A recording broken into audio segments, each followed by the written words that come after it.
Marwari media आप देख रहे हैं। आज 3 दिसंबर 2024 मंगलवार का दिन, हिंदू तिथि मार्गशीर्ष माह की द्वितीया है। नजर डालेंगे आज की बड़ी खबरों पर। शुरुआत करेंगे देश की बड़ी खबर के साथ। बहुत बड़ी खबर, यूपी के 5000 किसानों ने दिल्ली के लिए कूच कर दिया है। पुलिस की बैरिकेडिंग कल तोड़ दी गई। पुलिस ने किसानों को रोकने के लिए दिल्ली यूपी को जोड़ने वाले चिल्ला बॉर्डर पर जगह जगह बैरिकेडिंग की है। वज्र वाहन और RAF के जवान तैनात है। ड्रोन से निगरानी की जा रही है। वाहनों की चेकिंग की जा रही है, जिसके चलते वहां पर लंबा जाम लगा हुआ है। दरअसल इससे पहले कल दोपहर 12 बजे किसान नोएडा के महामाया फ्लाईओवर के पास इकट्ठा हुए संसद का घेराव करने के लिए दिल्ली की तरफ बढ़ रहे हैं। हालांकि पुलिस प्रशासन ने किसानों को बीच में ही रोक दिया है। किसानों की पुलिस से नोक झोंक भी हो गई। अब आपको बता दूं, यूपी के इन किसानों की मांगे क्या है, यह दिल्ली की ओर क्यों कूच कर रहे हैं। इन किसानों की मांग है, किसानों की जमीन अधिग्रहण के बदले 10% प्लॉट दिए जाए। 64.7%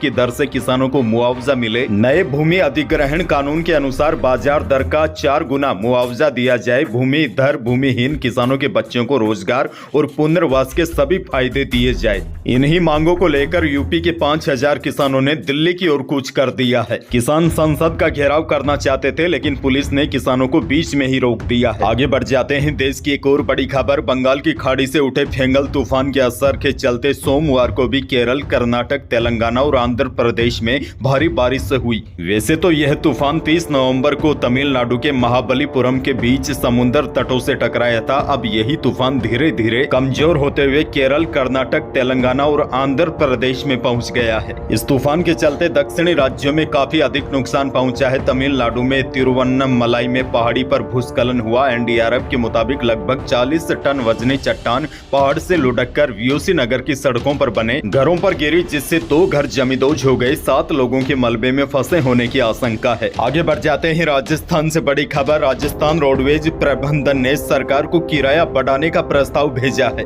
सामान्य बसों समेत सभी श्रेणी की बसों में किराया बढ़ाने का प्रस्ताव भेजा गया है। आपको बता दूं, पिछले 10 सालों से अधिक का समय हो गया, लेकिन रोडवेज के किरायों में बढ़ोतरी नहीं हुई है। यानी कि रोडवेज का किराया पिछले 10 सालों से नहीं बढ़ा है। अब देखिए, अगर सरकार ने रोडवेज के प्रस्ताव को मंजूरी दे दी तो रोडवेज और निजी बसों में एक साथ किराया बढ़ेगा, और किराया बढ़ने की मंजूरी मिली तो रोडवेज को आर्थिक संबल मिलेगा। बड़ी खबर यह है, राजस्थान रोडवेज प्रबंधन ने सरकार को किराया बढ़ाने का प्रस्ताव भेजा है। अब सरकार को फैसला लेना है कि रोडवेज का किराया कितना और कब बढ़ाया जाए। बहरहाल आगे बढ़ जाते हैं। बड़ी खबर, राजस्थान में घर जमीन खरीदना महंगा हो गया है। सरकार ने बढ़ी हुई DLC रेट को 2 दिसंबर से लागू कर दिया है। शहरी इलाकों में DLC रेट 5 से 15% तक, जबकि कुछ ग्रामीण इलाकों में 50% बढ़ाई गई है। 15% के हिसाब से 50 लाख रुपए की कीमत के एक मकान या भूखंड की रजिस्ट्री करवाने पर पुरुषों को 66,000 रुपए ज्यादा देने होंगे।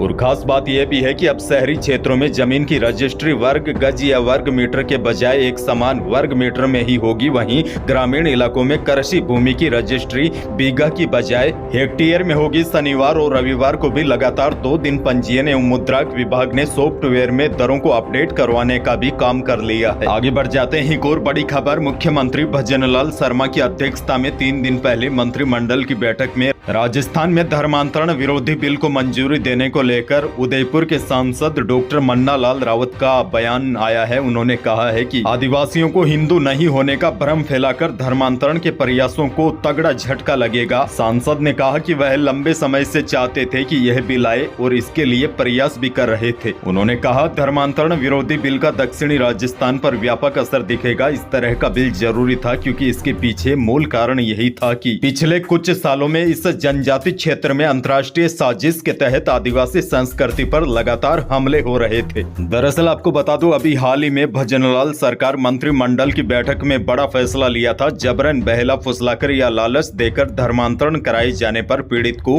5 लाख रुपए तक मुआवजा देना होगा। 1 से ज्यादा बार अपराध करने वालों को 2 गुना तक सजा हो सकेगी। सरकार यह फैसला अवैध रूप से धर्म परिवर्तन को रोकने के लिए कर रही है, जिसका प्रारूप भी कैबिनेट ने मंजूर कर दिया है।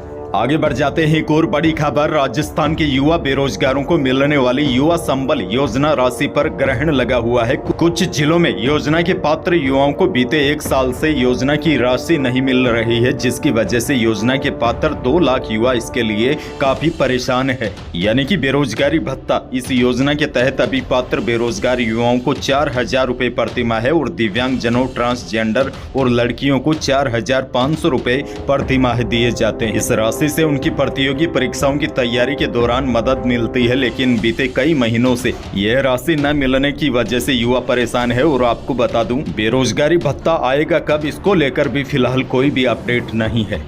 आगे बढ़ेंगे एक और बड़ी खबर। उदयपुर के ट्रांसपोर्ट कारोबारी टीकम सिंह राव के घर समेत 23 ठिकानों पर 28 नवंबर को शुरू हुई इनकम टैक्स विभाग की रेड 4 दिनों तक चली। अब तक 137 करोड़ रुपए की आय अघोषित मानी गई है और 95 करोड़ रुपए का कोई हिसाब किताब ही नहीं मिला है। 4 करोड़ रुपए केस जब्त किया गया है। 50 किलो सोना बरामद हुआ है। इनकम टैक्स के अधिकारियों ने सोमवार को कहा, राजस्थान में अब तक एक रेड में इतनी बड़ी मात्रा में गोल्ड पहली बार मिला है। यह कार्रवाई उदयपुर के Udaipur golden transport logistic private limited company के मालिक टीकम सिंह राव और छोटे भाई गोविंद सिंह राव के ठिकानों पर की गई। बहरहाल आगे बढ़ते हैं बड़ी खबर। राजस्थान के 12 जिले में 11 राशन डीलरों की संपत्ति कुर्क की जाएगी। इन डीलरों पर सार्वजनिक वितरण प्रणाली के तहत गरीबों के लिए आवंटित गेहूं का गबन करने का आरोप है। यानी कि यह राशन डीलर गरीबों के हक का राशन चट कर गए। अब कार्यवाही होगी। जिला प्रशासन के निर्देश के बाद रसद विभाग इन डीलरों पर कार्रवाई की प्रक्रिया शुरू कर दी है।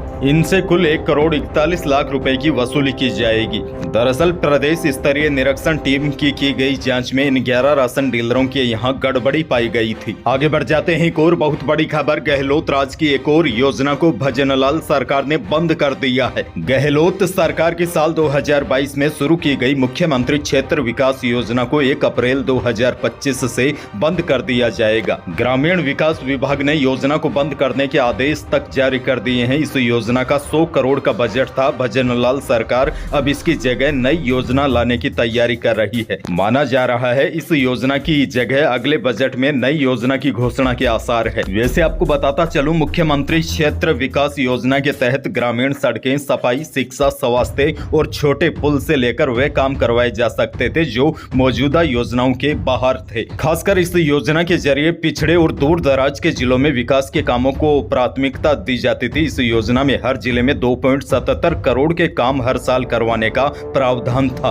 आगे बढ़ जाते हैं एक और बड़ी खबर। ग्राम पंचायतों और पंचायती राज संस्थाओं का जनवरी में कार्यकाल समाप्त होने पर समय पर चुनाव कराने और चुनाव में देरी होने पर कार्यकाल बढ़ाने की मांग को लेकर अब सरपंचों ने आंदोलन शुरू कर दिया है। प्रदेश के सरपंच 6 दिसंबर को सरकार के खिलाफ जयपुर में एकजुट होंगे। आंदोलन को लेकर जयपुर में सरपंच संघ के पदाधिकारियों ने सोमवार को बैठक भी आयोजित की। दरअसल प्रदेश भर के सरपंच राज्य सरकार से 2 मांगे कर रहे हैं, जिसमें पहली मांग चुनाव कराने और चुनाव नहीं होने पर प्रशासक नहीं लगाकर कार्यभार सरपंचों को दे। दूसरी मांग ये है पंचायतों के बकाया बजट को जारी करे ताकि विकास कार्यों में लगाया जा सके।